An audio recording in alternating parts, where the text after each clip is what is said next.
ॐ अज्ञानतिमिरान्धस्य ज्ञानाञ्जनशलाकया सत्सुरोन्मिलितं येन तस्मै श्रीगुरुवे नमः। नमो ॐ विष्णुपादाय कृष्णप्रेष्ठाय भूतले श्रीमते भक्तिवेदान्त स्वामीति नामिने। नमस्ते सारस्वती देवे गौरवाणी प्रचारिणे निर्विशेषशून्यवादी पाशातदेशतारिणे। जय श्री कृष्ण चैतन्य प्रभु नित्यानंद श्री अद्वैत गदाधर श्रीवासदि गौरभक्तवृंद। हरे कृष्णा कृष्ण कृष्ण हरे हरे, हरे राम राम राम हरे हरे। हरे कृष्णा பக்தர் எல்லாருக்கும் இனிமையான மாலை வணக்கம். இன்றைய பாகவத சத்சங்க வகுப்புல கலந்துட்டு இருக்கிற எல்லா பக்தர்களுக்கும் என்னுடைய பணிவான நமஸ்காரம். ஸ்ரீமத் பாகவதனுடைய 2ஆம் ஸ்கந்தம் 9வது அத்தியாயம். இன்னைக்கு படிக்கிற ஸ்லோகம் 19 மற்றும் 20.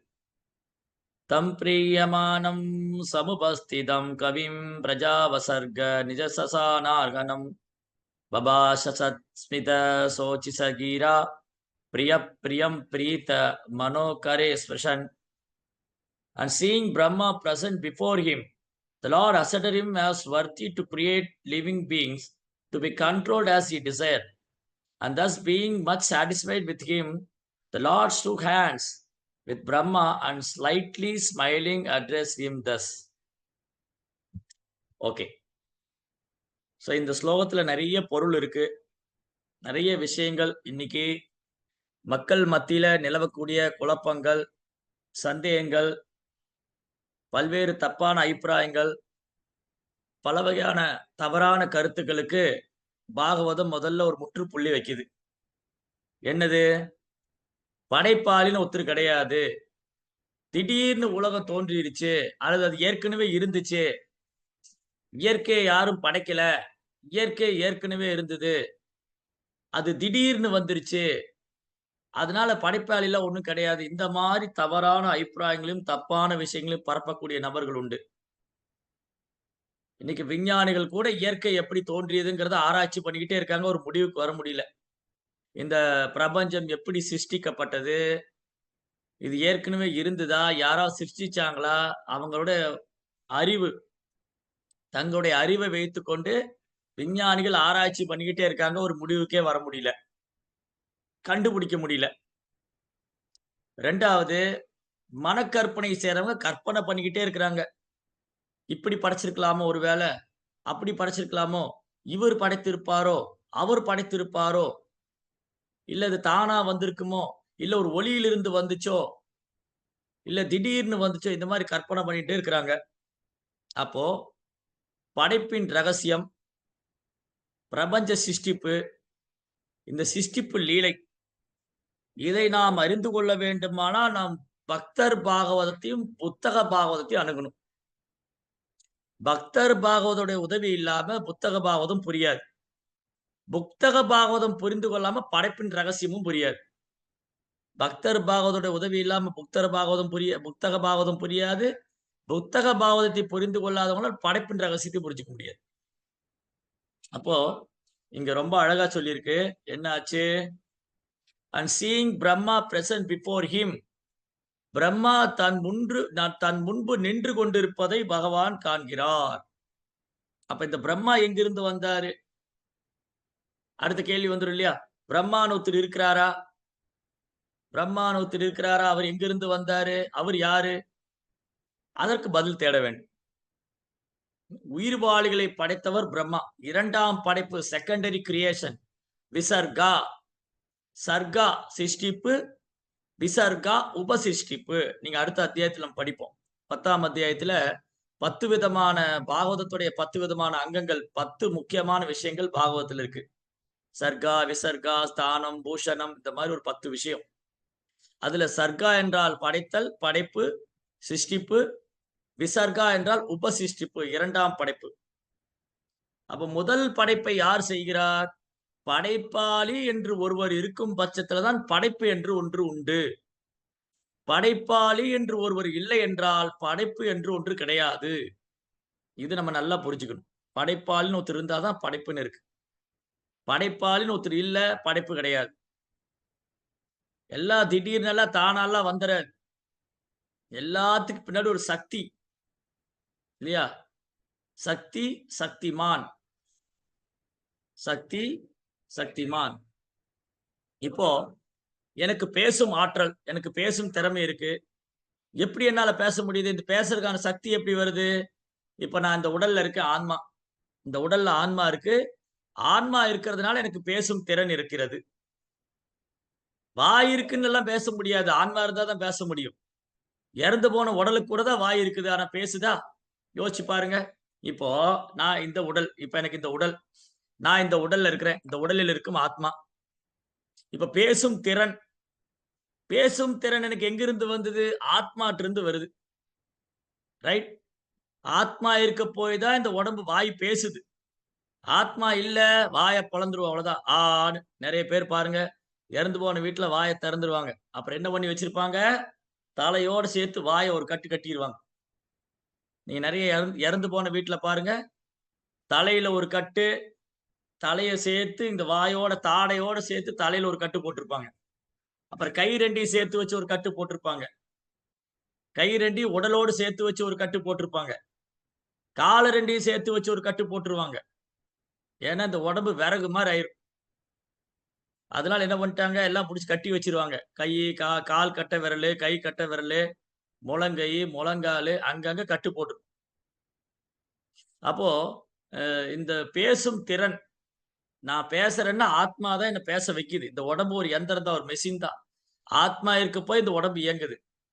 அப்ப இந்த சிறு உடல், என்னுடைய சிறு உடல், இந்த சிறு ஆத்மா இயக்குது. என்னுடைய சிறு உடலை சிறு ஆத்மா இயக்குகின்றது. அதே மாரி இந்த பிரபஞ்சம், பிரபஞ்சத்தை பரமாத்மா இயக்குகின்றார். இந்த பிரபஞ்சத்தை பரமாத்மா இயக்குகின்றார். சரி, இப்ப இந்த உடலை இயக்குற ஆத்மாவ நம்மளால பார்க்க முடியுதா? யாராவது பார்த்திருக்கீங்களா? ஆத்மாவ பார்த்தவங்க யாரா இருக்கீங்களா? கை தூக்குங்க.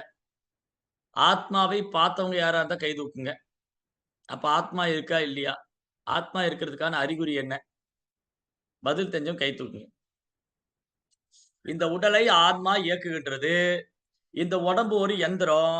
ஆத்மா தான் இயக்குது. ஆனா ஆத்மாவ நம்ம பார்த்திருக்கிறோமா? அப்புறம் எப்படி நம்புறது? ஸ்ரீதேவி மாதாஜி. हरे कृष्ण प्रभु दंडवत प्रणाम प्रभु எஸ் மாதாஜி. ஆத்மாவ ஆத்மாவ உணரத்தான் முடியும் நம்ம பார்க்க முடியாது ஆ ஆத்மாவை உணரத்தான் முடியும், பார்க்க முடியாது.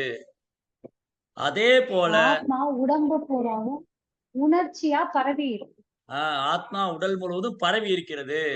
உணர்வு மூலமா பரவி இருக்கு. அப்ப ஆத்மாவுடைய அறிகுறி அது கான்ஷியஸ்னஸ் இல்லையா? ஆத்மா இந்த உடலை விட்டு போனோனே அந்த உணர்வு இருக்கா? இருக்காது கண்டிப்பா இல்ல. இருக்காது உணர்வற்ற ஒரு ஜடம். எனக்கு பின்னாடி ஒரு மேசை இருக்கு. ஒரு ஒரு கபோர்ட் இருக்கு. அந்த கபோர்டுக்கு உணர்வு கிடையாது. ஏன்னா அதுல ஆத்மா கிடையாது. இப்போ என் உடம்புல ஆத்மா இருக்கு. இந்த உடல்ல இருக்கிற ஆத்மாவ எடுத்துட்டா, அந்த கபோர்டுக்கு எனக்கு எந்த வித்தியாசம் கிடையாது. நானும் ஜடம் தான். அந்த கபோர்டும் ஜடம் தான். எனக்குள்ள ஆத்மா இருக்கிறதுனால நான் இயங்குறேன். அந்த கபோர்டுக்குள்ள ஆத்மா இல்ல. அதனால இயங்கல. அவ்வளவுதான் வித்தியாசம். அதனால இந்த உடலை ஆத்மா இயக்கிக் கொண்டிருக்கிறது. ஆத்மா இயக்குது. ஆத்மா இயக்குது. உடம்பு இயங்குது. இல்லையா? ஆத்மா வந்து உடலை விட்டு போனோனே உடல் இயங்குறது இல்ல.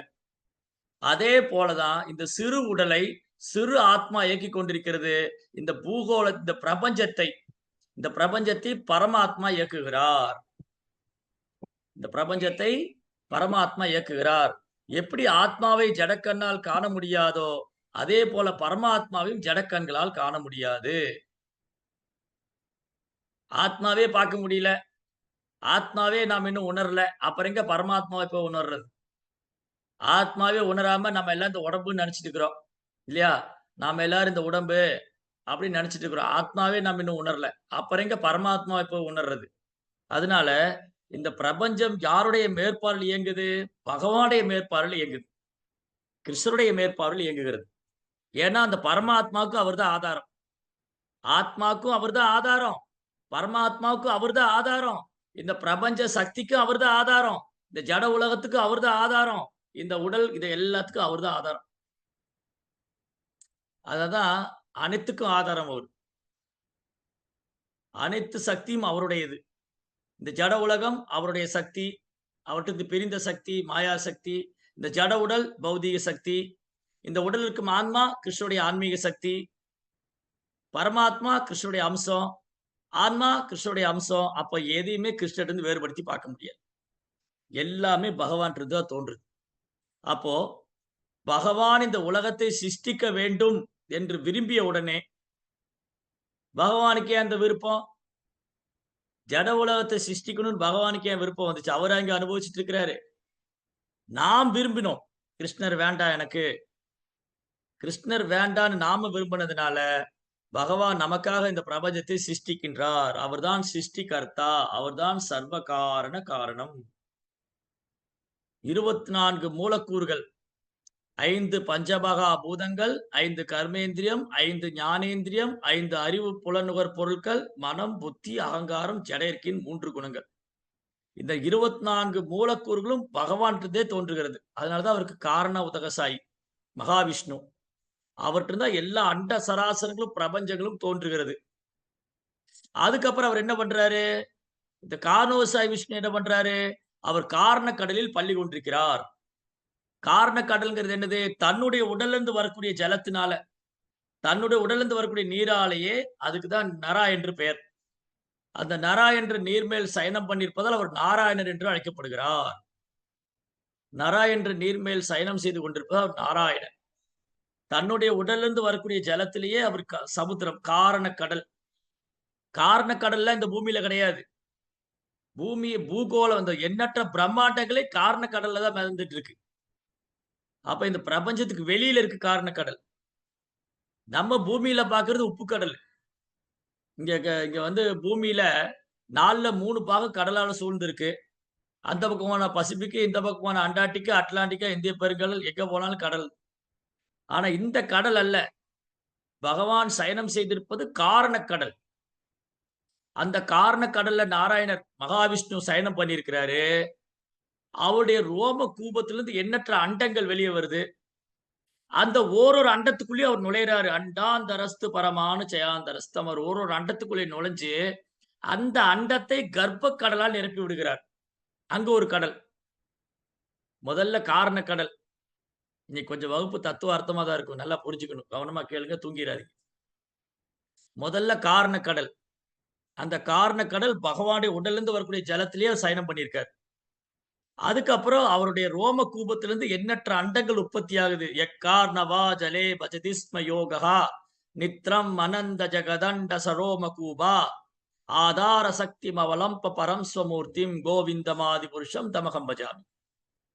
அந்த மகாவிஷ்ணு காரண கடல்ல பள்ளி கொண்டிருக்கிறாரு. அவற்றிருந்து எண்ணற்ற அண்ட சராசங்கள் வருது. அப்புறம் ஓரொரு அண்டத்துக்குள்ளேயே ஒரு நுழையிறார். அந்த ஓரொரு அண்டத்துக்குள்ளே நுழைஞ்சு அந்த அண்டத்தை கர்ப்ப கடலால் நிரப்பி விடுகிறார். அந்த கர்ப்ப கடலில் ஒரு ஆதிசேஷன். அந்த ஆதிசேஷன் மேல அவர் சயனம் பண்றார். கர்ப்ப உதகசாயி விஷ்ணு. முதல் தோன்றியவர் காரணோசாய் விஷ்ணு. 2ஆம் தோன்றியவர் கர்ப்போதகசாய் விஷ்ணு. அவருடைய நாபியிலிருந்து தாமரை தண்டு, அந்த தாமரை தண்டுக்கு மேல தாமரை பூ, அதுல பிரம்மா. அதனால பிரம்மாவுக்கு ஆத்மபூ அல்லது ஸ்வயம்பூ என்று பெயர். பிரம்மாவுடைய தாய் தந்தை 2மே பகவான் தான். கர்ப்போசாய் விஷ்ணு தான். பிரம்மாவுக்கு தாயுமானவர் அவர்தான், தந்தையுமானவர் அவர்தான். சரி, பிரம்மா பார்த்தாரு, ஒரே குழப்பமா இருக்கு. எங்கு பார்த்தாலும் இருள் சூழ்ந்திருக்கு. நான் யாரு? நான் யார்ட்ட இருந்து வந்திருக்கேன்? நான் என்ன எங்க வந்திருக்கேன்? நான் என்ன செய்யணும்? நான் எங்க உட்கார்ந்திருக்கேன்? ஒரே குழப்பம். 4 தலையும் போட்டு பிச்சுக்கிறாரு. என்ன பண்றதுன்னு தெரியல. அவர பார்த்தா ஒரு தாமரை பூ மேல உட்கார்ந்திருக்கிறாரு. இந்த தாமரை பூ எங்கிருந்து வருதுன்னு அந்த தண்ட புடிச்சு கீழ இறங்குனா, அது போய்க்கிட்டே இருக்கு. ஆதி அந்தமற்ற மாரி போயிட்டு இருக்கு. பகவான் ஆதி அந்தமற்றவர். அவருக்கு தொடக்கமும் கிடையாது, முடிவும் கிடையாது. இவரு போய் போய் களைச்சு போய் திரும்ப மேல ஏறி வந்து உட்கார்ந்துகிட்டாரு. இந்த தாமரை தண்டிலிருந்து கீழ இறங்கி போய் களப்படைஞ்சு திரும்பி மேல வந்து உட்கார்ந்துட்டாரு. இப்ப என்ன பண்றது? ஒரே குழப்பம். நான் யாரு? நான் என்ன செய்யணும்? ஒண்ணுமே புரிய மாட்டேங்குதே. நான் எங்கிருந்து வந்திருக்கிறேன்? நான் யார்ட்ட இருந்து வந்திருக்கேன்? நான் என்ன செய்யணும்? அப்போ ஒரு சப்தம் மட்டும் கேட்குது. தபா. இதுதான் பிரபஞ்சத்துடைய முதல் சப்தம். பிரபஞ்ச சிருஷ்டிப்புல முதல் சத்தம் வந்து தபா. தப்பா. நம்ம இதயம் கூட அப்படித்தான் துடிக்குது. தபா, தபா, தபா, தபா, தபா, தபா, தபா.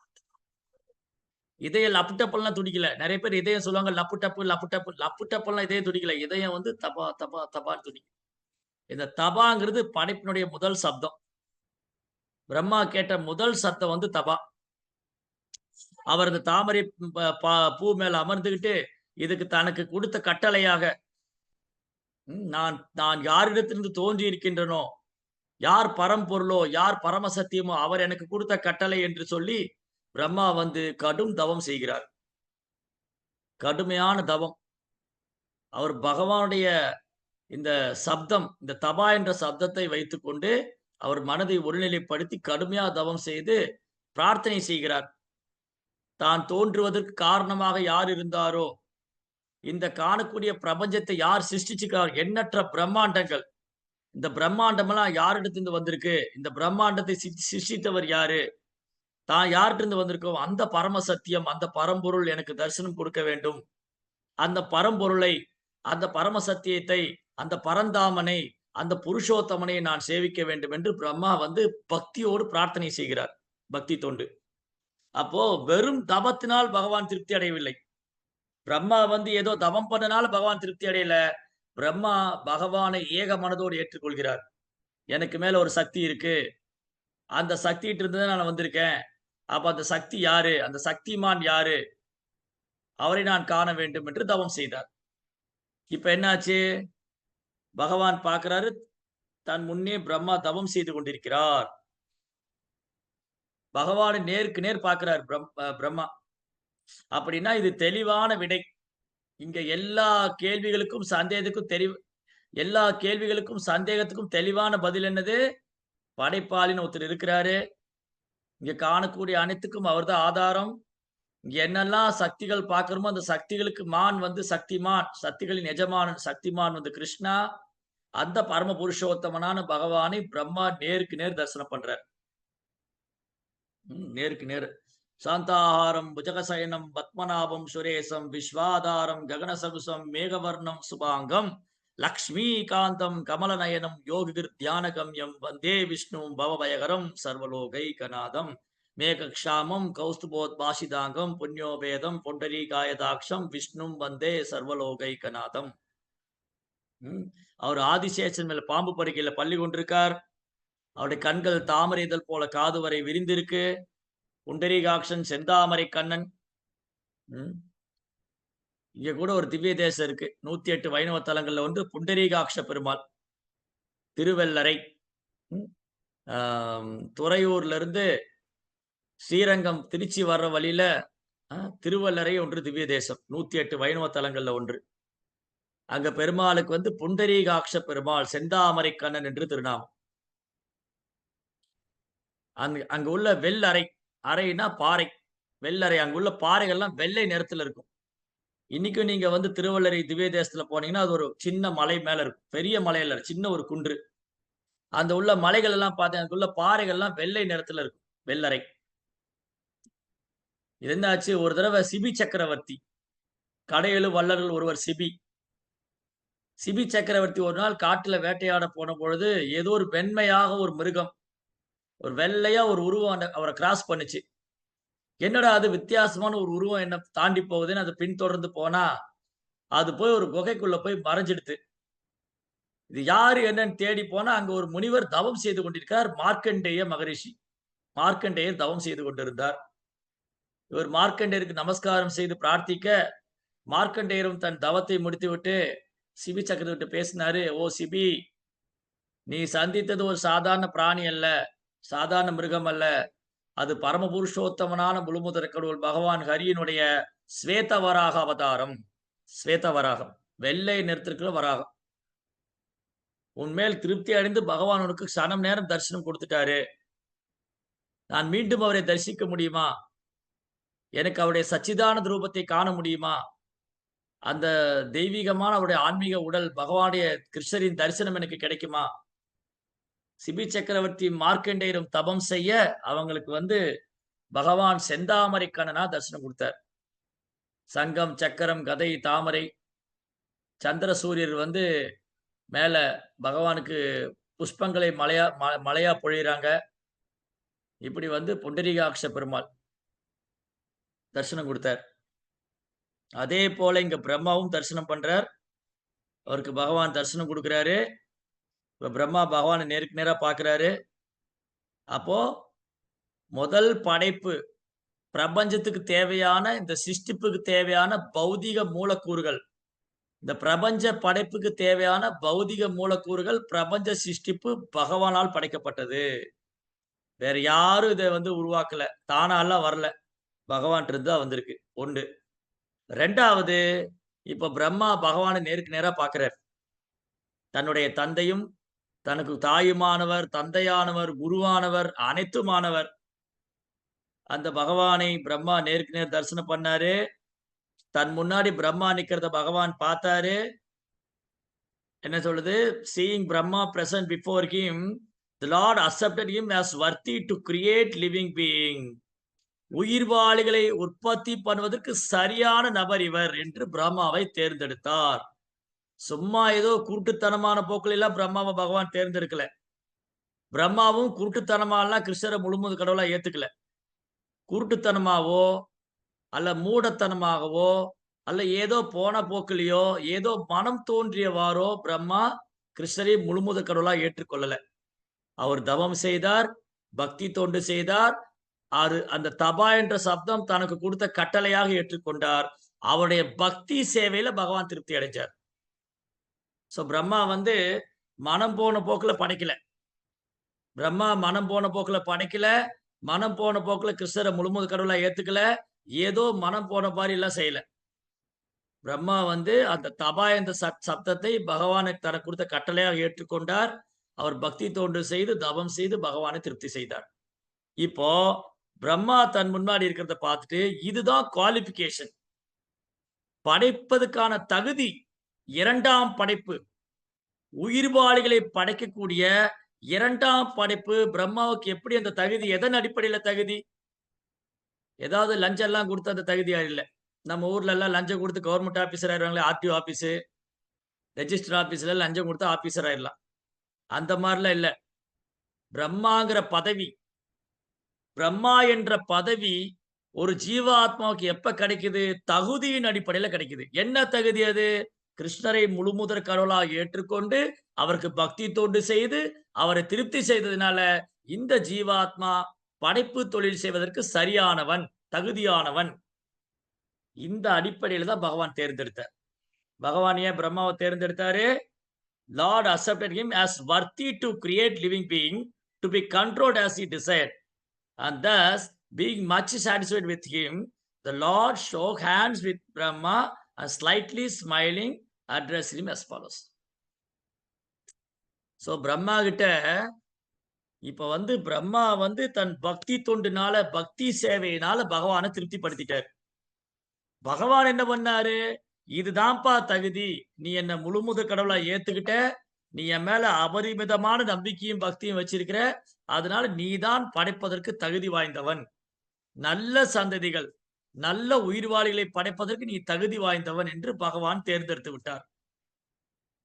பகவான் தேர்ந்தெடுத்துட்டார். அப்புறம் என்ன சொல்றாரு? இந்த அடிப்படையில தான் இந்த பக்தி தொண்டு செஞ்சதுனால தான் பகவானுடைய விருப்பத்தை அறிந்து அவரால் படைக்கும் நல்ல சந்ததிகளை அவரால் உற்பத்தி செய்ய முடியும். அதன்படி அவர் பராமரிக்க முடியும். பகவானுடைய விருப்பப்படி அதை செயல்படுத்த முடியும். அப்படின்னு பகவான் டிசைட் பண்றாரு. பிரம்மாவிட்ட ஹேண்ட் ஷேக் பண்றாரு. கை குலுக்கிறார் பிரம்மா. நம்ம யாரையாவது பார்த்தோம்னா ஹேண்ட் ஷேக் பண்றோம் இல்லையா? எஸ் எஸ் ஹரே கிருஷ்ணா, வாங்க வாங்க, வெல்கம் வெல்கம், ரொம்ப சந்தோஷம், உங்களை பார்த்தது ரொம்ப சந்தோஷமா இருக்கு. ஹேண்ட் ஷேக் பண்ணி நம்ம வெல்கம் பண்றோம். அந்த மாதிரி பகவான் பிரம்மாட்ட ஒரு நண்பனை போல ஹேண்ட் ஷேக் பண்றார், கை குலுக்கிறார். இந்த ஹேண்ட் ஷேக் பண்றது என்னமோ நம்ம நினைச்சிட்டு இருக்கோம் வெளிநாட்டுக்காரன் கொண்டு வந்தது இல்ல. வெளிநாட்டுக்காரன் தான் ஹேண்ட் ஷேக் பண்றதுல கிடையாது. பல ஆயிரம் கோடி வருஷத்துக்கு முன்னாடி இந்த பிரபஞ்சம் சிருஷ்டிக்கிறதுக்கெல்லாம் முன்னாடி பிரம்மா பகவானை தரிசனம் பண்ணியிருக்காரு. உயிர்வாளிகளை படைக்கிறதுக்கு முன்னாடி பகவான் பிரம்மாவும் கை குலுக்கி இருக்காங்க. இதெல்லாம் பிரிட்டிஷ்காரங்களோ வெஸ்டர்ன் பீப்புள் எல்லாம் கொண்டு வர கிடையாது. இது ஆல்ரெடி சாஸ்திரத்தில் இருக்கு. கை குலுக்கிறது சாஸ்திரத்தில் இருக்கு. சரி, அடுத்தது என்ன பண்ணாரு? லேசா புன்முறுவல், மந்தகாச புன்னகை, உதட்டோரத்துல ஒரு சிரிப்பு. அப்படி சிரிச்ச மாதிரி சிரிக்காத மாதிரி. நம்மல்லாம் சிரிச்சோம்னா 32 பல்லும் தெரியும். பகவான் பிரம்மாவ பார்த்து சிரிக்கும்போது, அப்படியே ஒரு மந்தஹாச புன்னகை. லேசா உதட்டோரம் ஒரு சிரிப்பு. சிரிச்சுட்டு பேசுறார். என்ன பேசுறாரு பகவான்? ஸ்ரீ பகவான் உவாச்ச त्वयः त्वयाहं तोषितः सम्यक् वेदगर्भ शिक्षिक्षया चिरं वृतेन तपसा तुष्टस दुष्टोस कूटयोगिनाम्. The beautiful personality of Godhead addressed Lord Brahma, O Brahma, impregnated with the Vedas, I am very much pleased with you. Long accumulated penance with the desire for creation. Hardly am I am pleased with the Sendo mystics. So இங்க பகவான் என்ன சொல்றாரு? ஓ பிரம்மா, உனக்கு வேத அறிவை நான் போற்றியதாலும், உன்னுடைய சேவையில் நான் திருப்தி அடைந்ததாலும், நீ செய்த பக்தி தொண்டால் நான் திருப்தி அடைந்ததாலும், நீ உயிர்வாழிகளை சிருஷ்டிப்பதற்கு தகுதி வாய்ந்தவனாவான். அதே சமயம் நான் வந்து ஏமாற்றுக்கார யோகிகள், அவங்ககிட்ட நான் திருப்தி அடையறதே இல்ல. கூட யோகி. கூட யோகி அப்படின்னா சீட்டிங். சீட்டிங் நெறைய இருக்கு கலியுகத்துல. So many so called yoga. யோகாங்கிற பேர்ல மூக்கு அமுத்திக்கிறது, காது அமுத்துறது, தலைகீழ நிக்கிறது. யோகான்னா என்னன்னே தெரியாம நெறைய பேர் யோகா பண்ணிட்டு இருக்காங்க. இன்னைக்கு என்ன யோகான்னு என்ன நெனைக்கிறாங்க? எக்சர்சைஸ் தான் பண்றாங்க. ஆசனாஸ் தான் பண்றாங்க. ஆனா யோகா மீன்ஸ் யோக இந்திரிய சம்ஜமா. மனதையும் புலன்களையும் கட்டுப்படுத்துறது யோகா. அதுதான் யோகாவோட பர்ப்பஸ். மனதையும் புலன்களையும் கட்டுப்படுத்தாம யோகத்துல ஒருத்தர் பக்குவமாக முடியாது. சோ பிரம்மா தன் மனதையும் புலன்களையும் கட்டுப்படுத்தி பக்தி தொண்டு செஞ்சு பகவானை திருப்திப்படுத்திட்டார். அதனால இந்த பிரபஞ்சத்துல உயிர்வாழிகளை படைக்கக்கூடிய ஆற்றலே பகவான் பிரம்மாவுக்கு குடுத்துட்டார். எல்லா வேத ஞானத்தையும் குடுத்து, படைப்பதற்கான சக்தியும் குடுத்து, அதற்கு தேவையான மூலக்கூறுகளையும் குடுத்து, எல்லாத்தையும் குடுத்து ஆசீர்வாதம் பண்ணிட்டார்.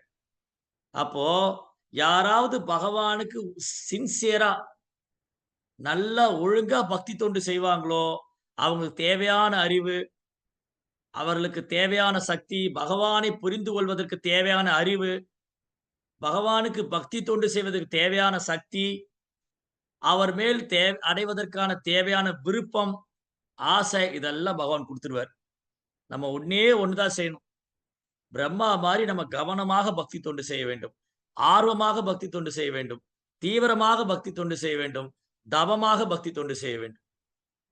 கிருஷ்ண பக்திக்கு அனுகூலமான விஷயங்கள மட்டும் ஏத்துக்கணும். கிருஷ்ண பக்திக்கு அனுகூலம் இல்லாத விஷயங்கள விட்டுறணும். ரொம்ப உற்சாகமா, ஆர்வமா இருக்கணும். இங்க இங்க கூட பொருளுரையில பிரபுபாதா சொன்னாரு.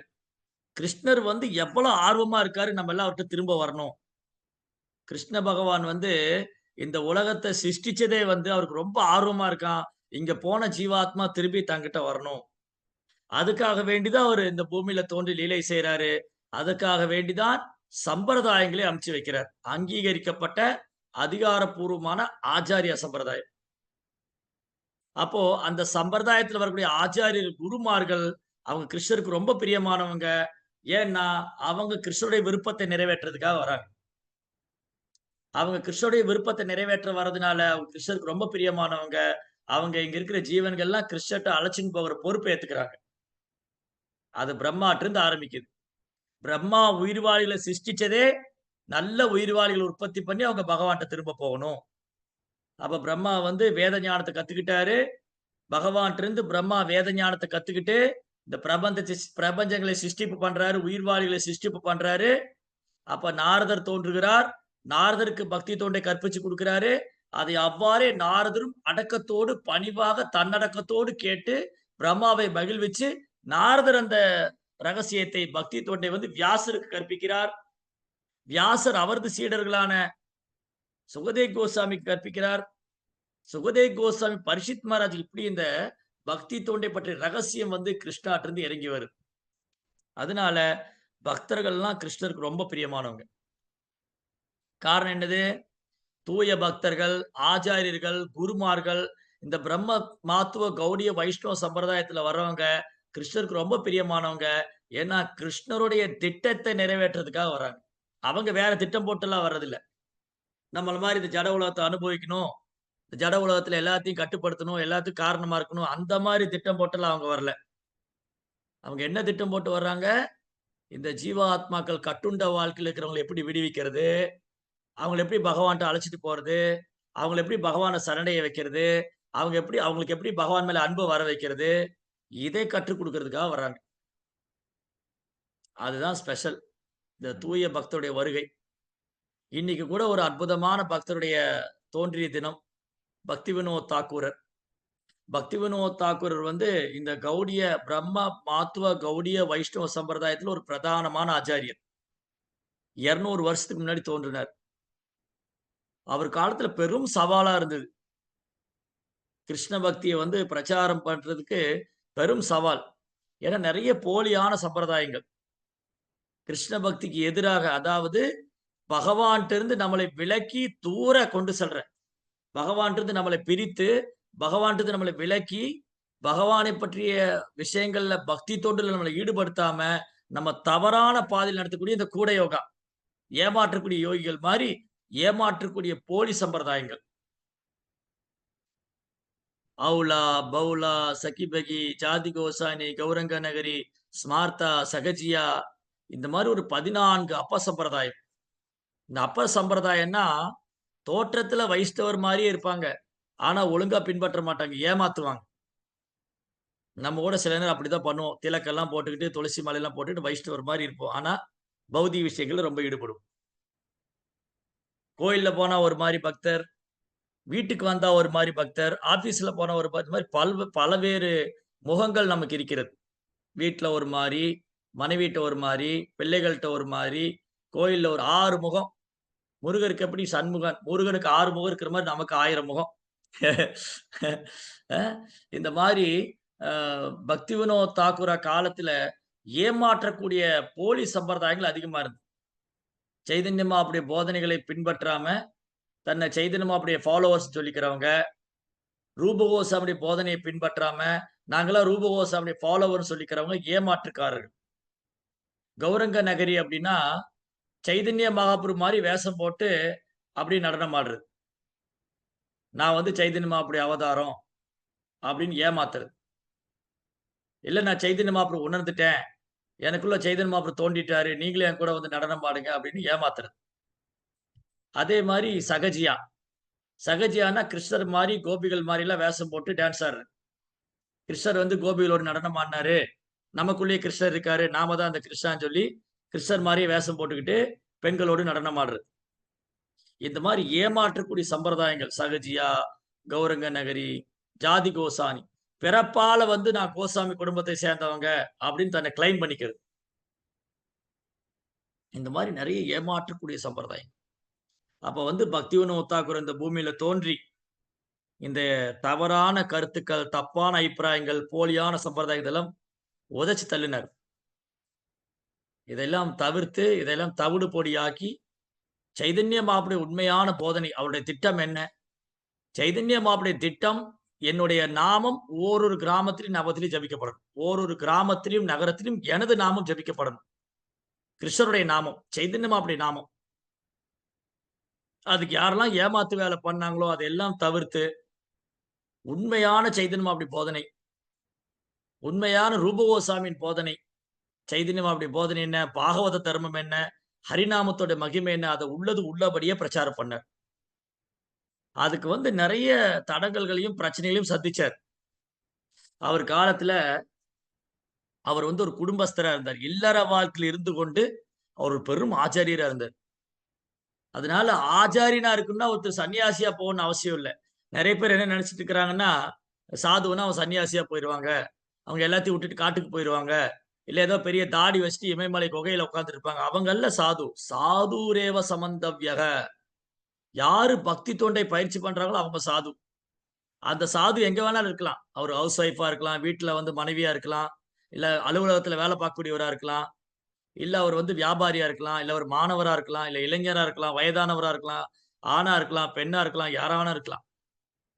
ஆனா சாதுவோடைய அடையாளம் என்ன? அவர் கிருஷ்ண பக்தி செய்யக்கூடியவரா இருக்கணும்.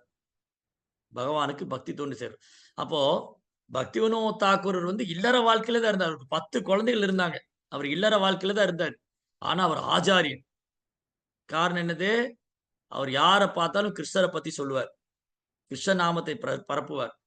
இதுதான் சைத்தன்யாவுடைய கட்டளை. யாரே தேக்கோ தாரே காகோ கிருஷ்ண உபதேஸ் அமாரா கியா குரு ஹோ யா தாரயே தேஸ். ஒருத்தர் இந்த உலகத்துக்கே குருவா இருக்க முடியும். ஓ! இந்த உலகத்துக்கே குருவா இருக்கணும்னா நான் சன்னியாசி ஆகணுமா?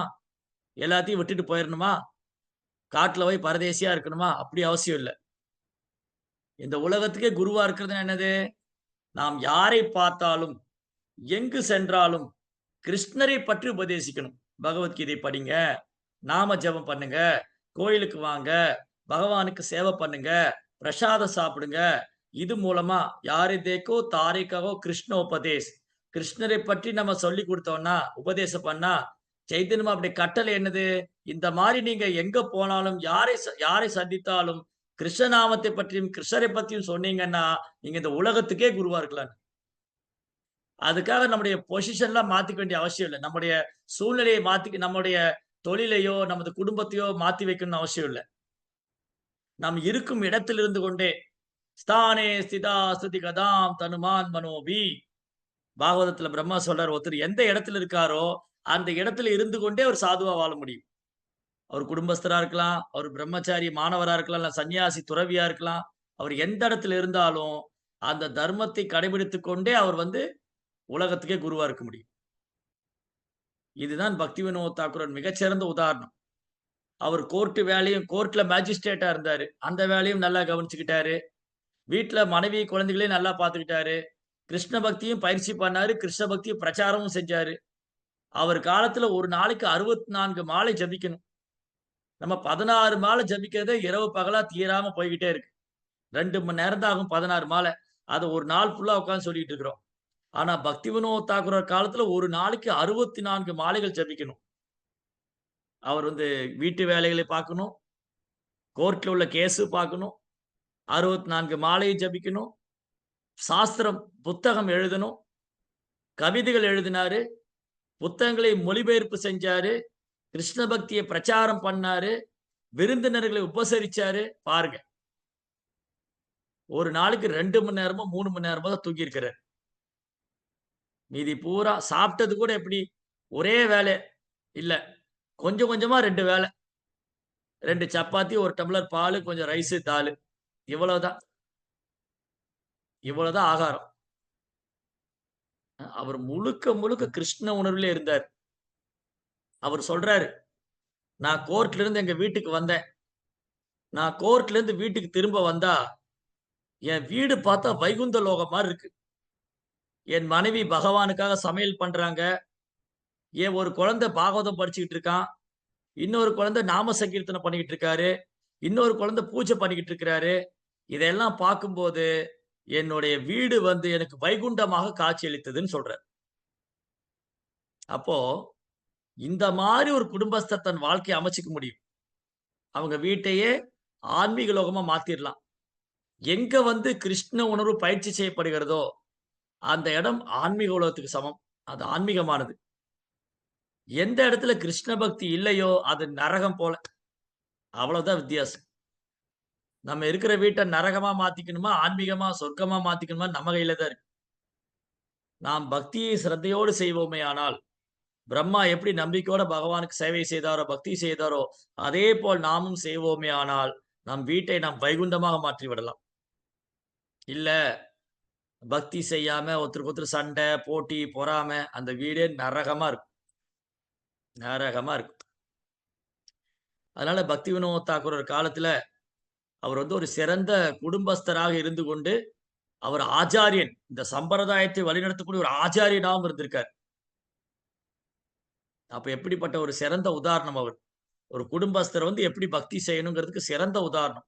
நம்மெல்லாம் அவர மாரி 64 மாலையில ஜபிக்க முடியாது. குறைந்தபட்சம் 16 மாலையாவது ஒழுங்கா செய்யலாம். நம்மெல்லாம் அவர் மாரி 2 மணி நேரம்லாம் தூங்காம தூங்கி எல்லாம் இருக்க முடியாது. 6 மணி நேரம் ஒழுங்கா தூங்கி இருக்கலாம். அதிகாலையில எழுந்திரிக்கிறது, 6 மணி நேரம் சரியான தூக்கம். அப்புறம் கிருஷ்ண பக்தி சாஸ்திரங்கள நம்ம எழுதலாம் வேண்டாம். அதுக்கெல்லாம் தகுதி இல்ல. அட்லீஸ்ட் படிக்கவாது செய்யலாம். எனக்கு புக்கெல்லாம் எழுத வராதுங்க. அதுக்கெல்லாம் அறிவு இல்லைங்க. சரிங்க, எழுதின புக்கையாவது படிங்க. அவங்கலாம் இரவு பகலா எழுதியிருக்கிறாங்க. நம்ம படிக்கவாது செய்யலாம். ஆ கிருஷ்ணரை பற்றி எவ்வளவு இரவு பகலா உட்கார்ந்து புத்தகம் எழுதி, சாஸ்திரத்தை மொழிபெயர்ப்பு செய்து, அதுக்கு விளக்கமெல்லாம் குடுத்து, தங்கள் பொன்னான நேரத்தை இதுக்காக ஒதுக்கி இருக்கிறாங்க. அப்ப நாம நம்ம பொன்னான நேரத்தை இதை பயிற்சி செய்வதற்காக தான் பயன்படுத்தணும். அவங்க அதுக்கு அது வந்து ஆச்சாரியர் வந்து தங்கள் பொன்னான நேரத்தை நமக்காக ஒதுக்கியிருக்காங்க. இந்த சாஸ்திரங்களை மொழிபெயர்ப்பு செய்து, அது விளக்கம் குடுத்து, நாமத்தை பிரச்சாரம் செஞ்சு, நம்ம பக்தி செய்றதுக்கு என்னெல்லாம் தடங்கள் இருக்கோ, அதெல்லாம் எப்படி கடந்து வருவது? எப்படி கிருஷ்ண பக்தியில முன்னேற்றம் இதெல்லாம் சொல்லிக் குடுத்துருக்காங்க. அழகழகா பாட்டு எழுதியிருக்கிறாங்க. இதெல்லாம் நம்ம ஆன்மீக முன்னேற்றத்துக்காக. நம்ம கிட்ட உட்கார்ந்து கிருஷ்ணர பத்தி ஒரு பாட்டு எழுதுனா எப்படி எழுதுறது? ஒரு வரி கூட எழுத வராது. எல்லார்ட்டயும் இன்னைக்கு ஒரு பேப்பர், பேனா குடுத்து எல்லாரும் நாளைக்கு வரும்போது, கிளாஸ்க்கு வரும்போது, கிருஷ்ணர பத்தி ஒரு பாட்டு எழுதிட்டு வாங்க அப்படின்னா, எங்கேயாவது காப்பி அடிச்சு தான் எழுதிட்டு வரணும். எப்படி நம்ம எழுதுறது? ஆனா பக்தி வினோத் தாக்கூர் 2 வயசு இருக்கும்போதே கிருஷ்ணர பற்றி கவிதைகள் எழுதியிருக்காரு. பாருங்க எப்பேர்ப்பட்ட குழந்தை அவரு. அந்த மாரி பாட்டெல்லாம் எழுதியிருக்கிறாங்க. அந்த பாடல்கள்லாம் வந்து அவங்க பக்தியோட மனப்பான்மை, அவங்க எந்த அளவுக்கு கிருஷ்ணர் மேல அன்பு வச்சிருக்காங்க, அவங்களோட ஃபீலிங் கிருஷ்ணர் மேல அவங்க வச்சிருக்கிற அன்பு வந்து பார்க்க முடியுது. அதனால பக்தி வினோத் தாக்கூருடைய வாழ்க்கை வந்து நமக்கு சிறந்த ஒரு பாடம். எப்படி வந்து கிருஷ்ண பக்திய இல்லறத்திலிருந்து கொண்டே கவனமா பயிற்சி செய்வது? நம்ம அவர் அளவுக்கெல்லாம் தவம் செய்ய முடியாது. 2 மணி நேரம் மட்டும் தூங்குறது, கொஞ்சமா சாப்பிட்டுக்கிறது, பொழுதன்னைக்கு உட்கார்ந்து மாலை ஜபிக்கிறது, அதெல்லாம் நம்மனால பண்ண முடியாது. அதை இமிட்டேட் பண்ண முடியாது. அவர் செய்த செயலை நாம் நகல் செய்ய முடியாது, நகல் செய்யக்கூடாது. என்ன பண்ணலாம்? அதோடைய தாத்பரியம் என்ன? எதுக்காக அது இவ்வளவு வலியுறுத்துறாரு? நாம் கிருஷ்ண உணர்வில் முன்னேற்றம் அடைய வேண்டும். பகவான் மேல அன்பு வளர்த்துக் கொள்ள வேண்டும். திரும்பி பகவான்ட்ட போகணும். இங்க பிரம்மாவுடைய பக்தியில எப்படி பகவான் திருப்தி அடைந்தாரோ, அதே போல நாமும் அந்த சம்பிரதாயத்தை பின்பற்றிக் கொண்டு பக்தி செய்வோமேயானால் நம்மிடத்திலும் பகவான் திருப்தி அடைவார். எப்படி பிரம்மா கிட்ட பகவான் திருப்தி அடைஞ்சாரோ, எப்படி பௌதி அ வ சாரி பக்தி வினோத் தாக்கூர்ட்ட பகவான் திருப்தி அடைந்தாரோ, அதேபோல் நம்மிடத்திலும் திருப்தி அடைவார். அவங்களுடைய அடிச்சுவட்டை பின்பற்றினா. மகாஜனோ ஏன கதசபந்தாக. அந்த ஆச்சாரியருடைய அடிச்சுவற்றை நாம் பின்பற்றி செல்வோமேயானால், பிரபுபாதர் சில பிரபுபாடைய புத்தகத்தை படித்துக்கொண்டு, அவர் நமக்கு கொடுத்த விஷயங்களை நாம் பின்பற்றுவோமேயானால், நாமும் கிருஷ்ணருக்கு பிரியமானவங்களாயிரலாம். நாமும் ஒரு நாள் கிருஷ்ணரை உணரலாம். பகவான் என் கூட தான் இருக்காரு. அவர் கோயில்ல விக்கிரகத்துல இருந்து என் சேவைய ஏத்துக்கிறாரு. அவர் பாகவதம் படிக்கும்போது என் கூட இருக்கிறாரு. நாம ஜெபத்துல இருக்கிறாரு. அப்படிங்கிறத நம்ம கண் கூட உணரலாம். இத ஆராய்ச்சி பண்ணியோ, கற்பனை பண்ணியோ தெரிஞ்சுக்க வேண்டிய அவசியம் இல்ல. நாம் பக்தி தொண்டு செய்தாலே பகவான் தன்னை வெளிப்படுத்தி விடுவார். பிரம்மா வந்து ஆராய்ச்சி பண்ணியோ, கற்பனை செய்தோ பகவான தெரிஞ்சுக்கல. அவர் அன்புனால, பக்தி சேவையினால பகவான திருப்தி செய்தார். அதே போல நாமும் பகவானுக்கு அன்பு செய்து பக்தி தொண்டு செய்வோமே ஆனால், ஆச்சாரியருடைய உபதேசங்களை தீவிரமா கடைபிடிப்போமே ஆனால், நாமும் பகவான உணரலாம். அது வந்து ஹரே கிருஷ்ணா மந்திரம் கவனமா உச்சரிக்கிறதுலருந்து ஆரம்பிக்குது. மாலைய வந்து கவனமா உச்சரிக்கணும். ஹரே கிருஷ்ணா, கிருஷ்ண கிருஷ்ண ஹரே ஹரே, ஹரே ராம, ராம ராம ஹரே ஹரே. அது மூலமா நல்ல ஜெபம், நல்ல உணர்வு, அந்த கிருஷ்ண உணர்வு நமக்கு வெளிப்படும். அப்புறம் வந்து நம்ம எல்லா இடத்துலயும் கிருஷ்ணர உணர்வோம். ஹரே கிருஷ்ணா. சுரேந்திரா ஸ்ரீமத் பாகவதம் கி, சில பிரபுபாத் கி ஜெய்.